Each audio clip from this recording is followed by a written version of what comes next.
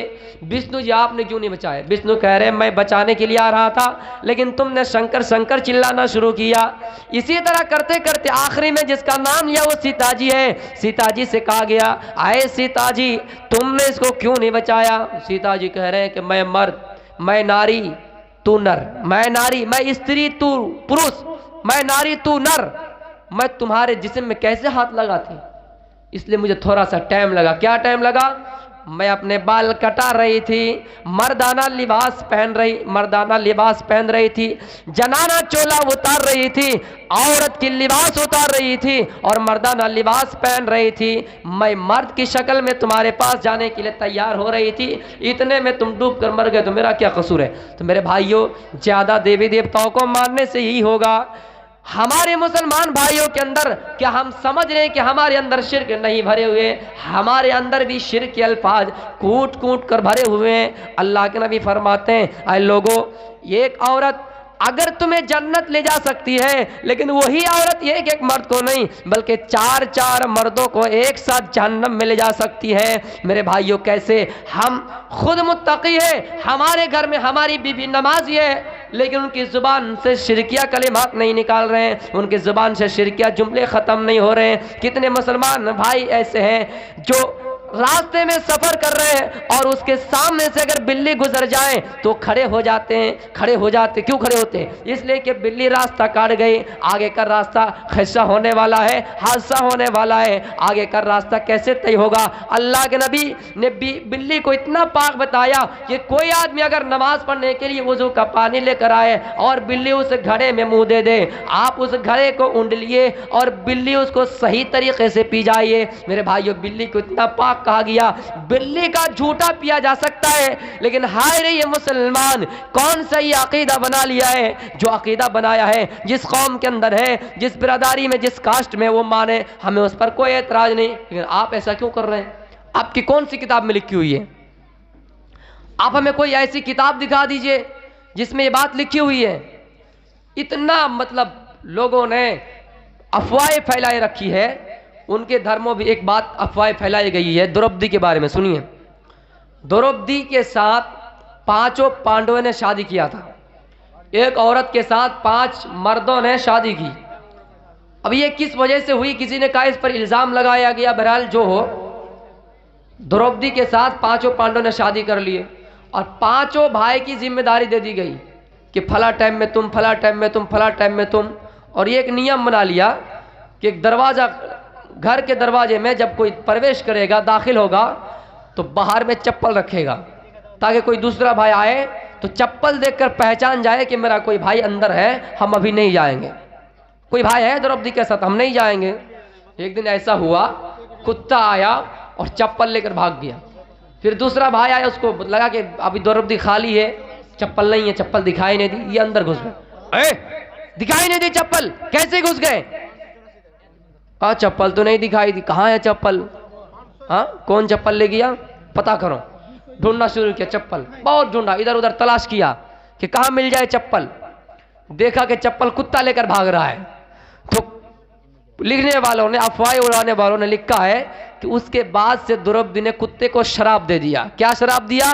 کہ آج کے بعد سے تم جب کتیوں سے ملو گے تو کھلے میں ملو گے، لوگوں کے سامنے ملو گے، تمہاری عزت کا کوئی ویلو اور دام نہیں رہیں گی۔ آپ ایک بات بتائیے، کیا کتے ہی کھلے میں اپنے پارٹنر سے، اپنے کتیوں سے ملتے ہیں، باقی جانور نہیں ملتے ہیں؟ اللہ تعالیٰ اس کے دور میں کتنے پہلے اللہ تعالیٰ نے کتے کو مخلوق کی روپ میں اللہ تعالیٰ نے اس کا جنم دیا ہے، اور یہ لوگوں نے افواہ پھیلا دی ہے کہ دروپدی نے اس کو شراب دے دیا کہ کتے کھلے میں اپنے پارٹنر، اپنے بیوی سے ملیں گے، اپنے کتیوں سے ملیں گے۔ تو میرے بھائیوں، ہر دھرم میں کچھ نہ کچھ افواہیں پھیلائے گئے ہیں۔ مسلمانوں کے اندر یہ کون سی عقیدہ ہے کہ بلی راستہ کاٹ جائے تو ہم نہیں جائیں گے؟ سراسر غلط ہے۔ میرے باپ بہنوں نے کیا عقیدہ بنایا؟ میں نے دیکھا نمازی عورت کو، متقی عورت کو شرکیہ کلمات اور الفاظ اتنے کوٹ کوٹ کر بھرے ہوئے ہیں، اگر گنائیے گا تو ڈائری فل ہو جائے گی۔ پتہ نہیں کوے اگر گاگ گاگ کریں، مہمان آنے والے ہیں، تمہاری کتاب میں لکھی ہوئی ہے، نبی کی کتاب میں نہیں لکھی ہوئی ہے۔ تم جیسا کوئی بڑے مولوی ہے ہی نہیں، پتہ لگ رہا ہے کہ لندن سے پڑھ کے آئی ہے۔ تو میرے بھائیوں، اچھا ایک بات بتائیے، لڑکی بہروپی ہوتی ہے، بیٹی کی شکل، بہو کی شکل، ماں کی شکل، جو کسی بیٹی کی شکل میں ہے اور کوا گاگ گاگ کرے تو کیا سمجھیں گے؟ مہمان آنے والے۔ کون مہمان آنے والے ہیں؟ نیا رشتہ آ رہا ہے دیکھنے کے لیے، یہ تو سوچ لیں گے، بڑا اس کو جوش آئے گا۔ اس کے بعد جب یہ شادی ہونے کے بعد شوہر کے گھر میں جائیں گے اور کوا گاگ گاگ کرے، پھر بھی بڑی خوشی ہوں گے، گھر والے آ رہے ہیں، میکے والے آ رہے ہیں، گھر میکے جانے میں ان کو بڑی خوشی ہوگی۔ میکے میں 1 دن لگے گا تو یہ اپنے شوہر کے گھر میں 3 دن بتائے گا، وہ بعد میں بتا رہا ہوں۔ اچھا یہ ہو گئے۔ پھر اگر میکے میں رہے اور کوا گاگ گاگ کرے تو یہ کس کو آواز دیں گے کہ کون آ رہے ہیں؟ تو سمجھیں گے کہ آج میرا سسرال والے آ رہے ہیں، تھوڑا منہ بک جائے گا، سسرال والے آ رہے ہیں، ارادہ ہی نہیں جانے کا۔ اور جو بالکل آخری عمر میں پہنچ گئے 80-85 سال کروس کر گئے، ان کے گھر میں اگر کوا گاگ گاگ کرے، یہ کس کو سمجھیں گے کہ میرے گھر میں آ رہے ہیں؟ میرے بھائیوں، یہ سمجھیں گے کہ میرے گھر میں کوئی داماد نہیں آ رہے ہیں، یہ سمجھیں گے کہ میرے گھر میں کوئی میرا رشتہ نہیں آ رہے ہیں، یہ بلکہ سمجھیں گے کہ میرے گھر میں ملک الموت فرشتہ آ رہے ہیں، یہ مجھے موت کی تلقین اور موت کی خبر دینے کے لیے آ رہے ہیں۔ ان کے لیے صحیح جملہ ہے، اور یہی صحیح جملہ ان کے لیے ثابت ہوتا ہے کہ کوئی ان کے گھر میں مہمان نہیں بلکہ ملک الموت اجرائیل آ رہے ہیں ان کے گھر میں، ان کی روح قبض کرنے کے لیے۔ میرے بھائیوں، پتہ نہیں کیا کیا عقیدہ بنائے رکھے ہیں۔ گلاس اگر ہاتھ سے انڈیل جائے، گلاس اگر الٹ جائے، ان کے ساتھ کوئی برا عقیدہ پیش ہونے لگیں گے۔ میرے بھائیوں، ایک مرتبہ میں اپنے ایک ساتھی کے ساتھ کسی کے گھر میں گیا، اور جیسے میں اس کے گھر میں گیا، ایک عورت کیا کہتی جانتے ہیں؟ اللہ تمہاری عمر کو بہت لمبی کرے۔ میں نے کہا یار کیا ہو گیا، اچانک یہ جملے بول رہے ہیں؟ مجھے معلوم ہی نہیں تھا اس میں۔ تو پھر میں نے پوچھا کہ آپ نے کون سا ایسا عمل کیا کہ اللہ آپ کی عمر کو لمبی کرے؟ تو کہا تم جانتے نہیں۔ کیا بات ہے جی؟ یہ میرا نام لے ہی رہے تھے اور میں آ گیا، اس لیے اللہ تعالیٰ مجھے لمبے۔ میں نے کہا تم قیامت تک بچے رہو گے، ان کی باتوں پر عمل کر لو۔ تو میرے بھائیو، یہ پتہ نہیں کہاں سے یہ باتوں کو بتنگڑ بنا کر پیش کرتے ہیں، اور آپ ان کے چالوں کو سمجھ نہیں پا رہے ہیں۔ آپ کے اوپر یہ ذمہ داری ہے۔ سنیے، نماز پڑھتے ہیں، لیکن نماز پڑھنے کے بعد اگر یہ شرکیہ کلمات اور الفاظ نہ نکلے تو میرے بھائیوں کام نہیں دے گا۔ من احدث فی امرنا ھذا ما لیس منہ فہو رد۔ حضرت عائشہ اس حدیث کے راوی ہے، جس نے بھی شریعت کے اندر کوئی نئی بات ایجاد کی، اس کا بات مردود ہے، ان کی بات ناقابل قبول ہے، ان کی بات نہیں مانی جائے گی۔ شریعت کے اندر کوئی ان کے جگہ نہیں ہے، بلکہ یہ اپنے جیب سے بنائی ہوئی بات کو پیش کر رہے ہیں۔ میرے بھائیوں، یہ خرافاتی آج مل رہے ہیں۔ یہ پڑھائے گی آپ کو اس طرح، ان کی کھوپڑی سمجھنے میں ٹائم لگیں گے۔ میرے بھائیوں، یہ جب میکے جائے گی، آج کون سا دن ہے؟ کون سا دن ہے آج؟ جمعہ ہے، مان کے چل جمعہ ہے۔ میکے اگر جمعے کے دن جائے اور پھر اتوار کو سسرال آ جائیں، اور سسرال والے اس کے پوچھے کہ میکے میں کتنا دن رہے، کیا کہیں گے جانتے ہیں؟ جمعہ کو گئے، صرف سنیچر کے دن کسی طرح رہے اور اتوار کو ہی آ گئے۔ کتنا دن ہوا؟ ایک دن۔ اور وہی ٹائم اگر سسرال کے یہاں گزارے اور میکے والے پوچھے کہ سسرال میں کتنے دن رہے، جمعہ رہے، سنیچر رہے، پورا اتوار رہے، 3 دن رہے۔ اتنا فرق کر دیا کہ یہاں 1 دن اور یہاں 3 دن۔ میرے بھائیوں، ایسے عورتوں کی چال سے آپ سمجھ جائیے کہ ان کا دل و دماغ شوہروں کے گھروں پر نہیں ہے۔ انہوں نے اپنے ساس اور سسر کو اپنا ماں باپ کی طرح نہیں مانا ہے۔ میرے بھائیوں، ایسے چالوں کو آپ کو سمجھنا ہے۔ کیوں؟ اور خرافاتیاں اتنے آج بھرے پڑے ہیں کہ سسرال میں کچھ بھی ہونے والے خرافاتی یہ اپنے گھروں میں لگاتے ہیں۔ ایسی عورتوں پر اللہ کے نبی نے لعنت کی۔ اللہ کے نبی کے اوپر بھی ایسا ہوا تھا۔ اللہ کے نبی کے بیوی نے، تمام بیویوں نے اللہ کے نبی پر اعتراض کر دیا کہ اے اللہ کے نبی، دیکھ رہے ہیں محلے میں 6 مہینہ میں کوئی 2 ساڑی پہن رہے ہیں، اتنا کھانا کھا رہا ہے، صبح مچھلی، رات میں مچھلی، اور ہمیں آدھا ہی سامان نہیں مل رہا ہے، نفقہ میں اضافہ کیجیے۔ دیکھیے، اللہ کے نبی کی بیوی ہے، لیکن پھر بھی اللہ کے نبی سے ایسی بات کہہ رہے ہیں۔ اللہ کے نبی کو بڑا پریشان ہوا، تعجب ہوا کہ اے میری بیویوں، میں تمہارے لیے کیسے لا سکتا ہوں؟ میرے پاس اتنی طاقت نہیں ہے، میرے پاس اتنی دولت نہیں۔ ہاں، تم جو فیصلہ کرنا چاہتے ہو کر لو۔ اگر تم دنیا کی زینت و آرائش چاہتے ہو، اگر تم دنیا کی زینت چاہتی ہو تو ہاں، تمہارے لیے اختیار ہے، تمہارے لیے اختیار ہے۔ اگر تم دنیا بھی یعنی دین یا آخرت کی زندگی چاہتے ہو تو سنو میری بیویوں، سنو، تم ہماری عقد میں رہو، ہمارے نکاح میں رہو۔ میرے بھائیوں، اس کے بعد آپ نے تمام بیویوں کو اختیار دے دیا کہ جاؤ، عائشہ کو کہا جاؤ، تم اپنے باپ سے مشورہ لے کر آؤ کہ محمد رسول اللہ تمہیں کھلا نہیں سکتے ہیں، محمد رسول اللہ تمہیں اتنے جوڑی کپڑا نہیں دے سکتے ہیں۔ عائشہ نے کیا جواب دیا؟ اللہ کے نبی، آپ کے بارے میں آپ کی گھر کی خبر اور آپ کی خبر میکے میں لگاؤں، اپنے باپ کو بتاؤں؟ تو میرے پیاری بہنوں، آپ بھی جب بھی سسرال میں جائیے، بالکل سسرال کو اپنے گھر کی طرح سمجھیے، اور تھوڑی سی اگر ڈانٹ ڈپٹ کھا بھی لیتے ہیں، جلدی سے آپ ہر بات گھر میں مت لگائیے، کیونکہ یہ جو آپ دوسروں کو لگاتے ہیں یہ بات، یہ بہت بڑا زہر اور جسم میں سائیڈ ایفیکٹ بنتا ہے، اس کا بہت بڑا اثر ہوتا ہے، اس کو اپنا گھر سمجھیے۔ ہاں تو میں بتا رہا تھا توحید، توحید کیا چیز ہے؟ توحید کی قسمیں بتا رہا تھا کہ اللہ تعالیٰ توحید کے 3 قسم بتائے، اسماء و صفت، توحید الوہیت، توحید ربوبیت۔ یہاں شرک کو کیوں خطرناک جملہ کہا؟ اس لیے کہ لقمان حکیم نے اپنے بیٹے سے نصیحت کی، اے میرے بیٹے کبھی بھی شرک مت کرنا، اس لیے کہ شرک بہت بڑا ظلم ہے، شرک بہت بڑا ظلم ہے۔ اللہ تعالیٰ کے اسماء و صفات پر ایمان لیا نا، کیونکہ ویدوں سے اس کا ثبوت ملتا ہے۔ میرے بھائیوں، ایکم ستو بہودا ودنت، ایکم ستو بپر بہودا ودنت، اللہ تعالیٰ کے مختلف نام ہوں گے۔ لوگ اللہ تعالیٰ کو جبار سے بلائیں گے، لوگ اللہ تعالیٰ کو خالق سے بلائیں گے، لوگ اللہ تعالیٰ کو مالک سے بلائیں گے۔ یہ اسماء و صفات ویدوں میں بتلا رہے ہیں، یہ بھی بتا رہے ہیں کہ لم یلد ولم یولد، اللہ تعالیٰ کا کوئی باپ نہیں ہے اور نہ ہی وہ کسی کا بیٹا ہے، نہ کاسی کسکیجا جنیتا نہ کدیفا، وہ ایشور ایسا ہے جس کا کوئی باپ نہیں، دنیا کے اندر کسی عورت نے اس کو پیدا کیا ہی نہیں اور نہ ہی اس سے کوئی بیٹا جنا ہے۔ میرے بھائیوں، یہ تمام چیزیں اور تمام ثبوت ملنے کے باوجود بھی ہم اور آپ اللہ تعالیٰ کے اوپر ایمان کیوں نہیں لاتے ہیں؟ ہم اللہ تعالیٰ کے اوپر کیوں صبر نہیں کرتے ہیں؟ ہمارے پاس اگر چھوٹی چھوٹی مصیبتیں آ جائیں تو ہم اللہ تعالیٰ پر اعتراض کر دیتے ہیں، ہم اللہ تعالیٰ سے منہ پھیر لیتے ہیں اور پتہ نہیں اللہ تعالیٰ کو کیا الٹی سیدھے باتیں کرتے ہیں۔ میرے بھائیوں، یہی ہو جب آپ کے سامنے مکئی کا سیزن آئے گا، میرے بھائیوں، جو مکئی سے سکھانے والا اپنے سڑکوں پر مکئی رکھے گا اور خدا نہ خواستہ بارش آ جائے، وہ کیسے کیسے دعائیں دیں گے، کیسے کیسے دعائیں۔ اور تو میں کیا دعائیں، ایک افواہ پھیلائی گئی، یہ جو آسمان، یہاں تک بات سننے میں آیا کہ آسمان جو اتنے اوپر ہے، یہ اوپر گایا کیسے جانتے ہیں؟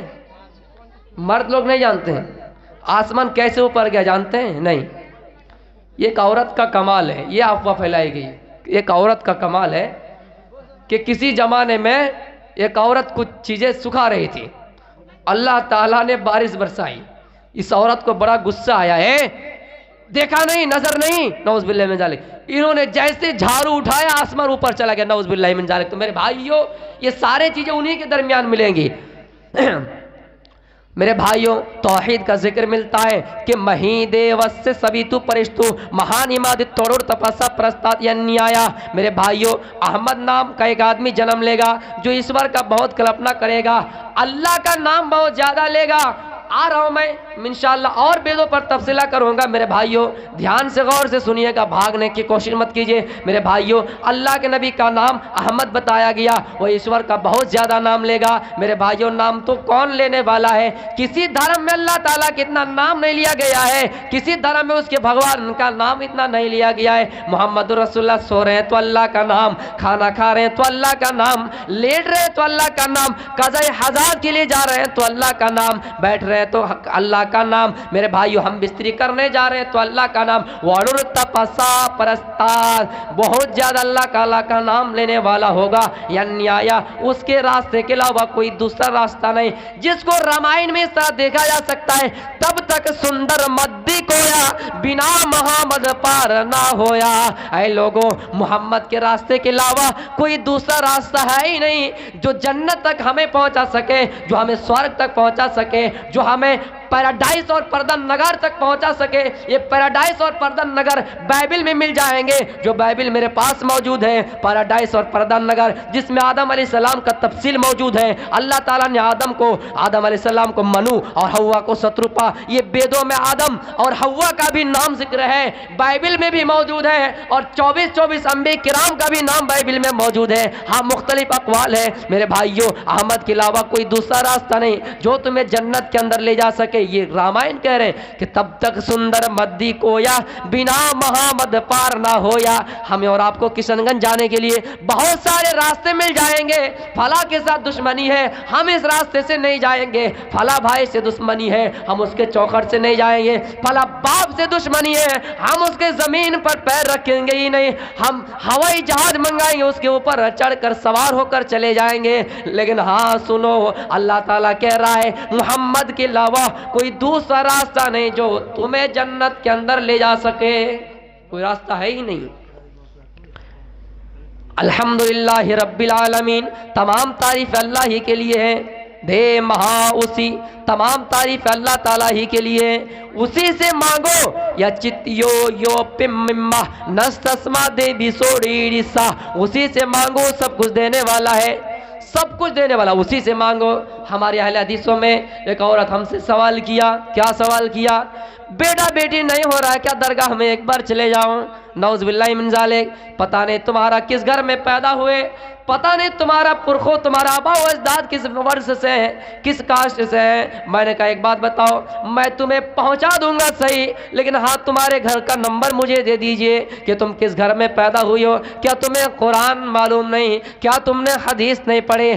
کیا تمہارے علاقے میں کوئی مولوی نہیں جو تمہیں یہ باتیں بتانے کے لیے میرے یہ پاس سوال کرنے کے لیے بھیجا تھا کہ فلاں سے پوچھئے گا کہ میں ایک بار بیٹا بیٹی مانگنے کے لیے کہیں چلے جاؤ؟ میرے بھائیو، اِذَا سَأَلْتُ فَاسْأَلِ اللَّهِ، جب بھی مانگو اللہ سے مانگو، وَإِذَا اسْتَعَنْتَ فَاسْتَعِنْ بِاللَّهِ، جب بھی مدد کی ضرورت پڑے تو اللہ سے مانگو۔ یہ کیسے کیسے کھوپڑی لے کر بیٹھے ہیں میرے بھائیو، اس کو میں نے سمجھایا اور پھر کہا دیکھو میں تمہیں ڈائریکٹ تو منع نہیں کر سکتا، اس لیے کہ آج اگر میں تمہیں ڈائریکٹ منع کر دوں، کل ہو کر تم دوسرے سوال پوچھنے کے لیے میرے پاس نہیں آؤ گے، لیکن میں نے اس کو ایسے بتایا، ہاں سنو اتنا میں تمہیں ضرور بتا رہا ہوں کہ تمہاری پیدائش کہاں ہوئی ہے۔ میرے بھائیو، اللہ کے نبی کے پاس دو چار صحابہ آتے ہیں اور آپ سے سجدہ کی اجازت طلب کر رہے ہیں، اے اللہ کے نبی میں نے ملک شام میں لوگوں کو دیکھا کہ وہ اپنے آقا کو، وہ اپنے غلام، وہ اپنے سرکار کو، اپنے حکومت کو، اپنے پر شاسن کو سجدہ کر رہے ہیں، ان کا اتنا بڑا مقام اور عزت دے رہے ہیں، آپ